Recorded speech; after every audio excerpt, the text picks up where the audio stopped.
So if you have many types of floor, like ceramic and like uh, parquet and another type of floor, and you want to assign it in HAP 6.2, there is a tricky way to do this one because HAP assign all the floor on same. So we need something to adjust here ceramic and here another type and so on. So let's do it. So if we have our building here, this setting is the common setting here. This is the common setting. So my idea is to raise the floor here.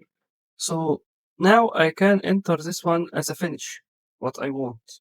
If I want the normal one, so this, for example, the ceramic, and raise the floor here, let's assign it as a parquet or an wood or another thing, and we will give it this thickness or this height.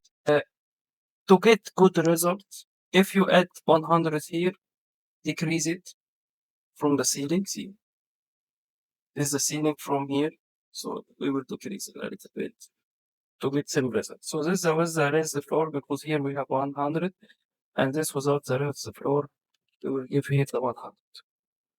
Right.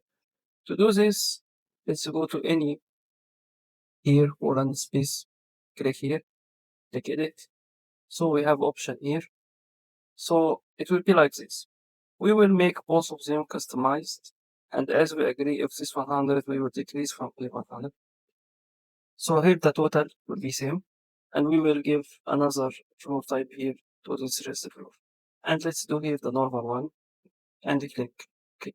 Go to the space model, then go to assemblies, and here you can find the floor. See the slab on grade and the zero, and you will find this rest floor, this one.